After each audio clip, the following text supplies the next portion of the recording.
নবদ্বীপে এসেছি আমার মাকে দেখতে, আমার বড় শ্যামাকে দেখতে। 600 বছরের প্রাচীন পুজো। মা আমার বিভিন্ন রূপে আসেন, কখনো মহেশ্বরী রূপে, কখনো রাসে বড় শ্যামা রূপে। মা অবিনশ্বর, মায়ের কোনো রূপ নেই। মা বিভিন্ন রূপে আসেন আমাদের কাছে, কখনো দুর্গা হয়ে, কখনো মা জগদ্ধাত্রী হয়ে, কখনো মা রাসে আসেন বড় শ্যামা হয়ে। আমরা মায়ের সামনে এসেছি মাকে দর্শন করতে।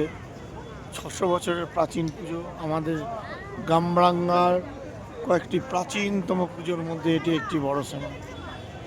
দীর্ঘ চৈতন্য উত্তর পুজো, চৈতন্য পরবর্তী পুজো না, চৈতন্য উত্তর পুজো। এটা মানে চৈতন্যদেবের আবির্ভাবের আগের পুজো হলো এই বড় শ্যামা।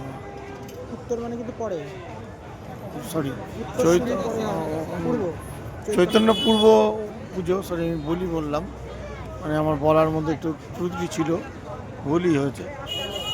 চৈতন্য পূর্ববর্তী পুজো হলো বড় শ্যামা। 600 বছরের পুরনো পুজো। চৈতন্যদেব আমাদের মধ্যে এসেছেন প্রায় 500-550 বছর হলো। আমাদের সঙ্গে ছিলেন আমাদের মাস্টারদা, উনি এই বড় সময় ব্যাখ্যা করলেন।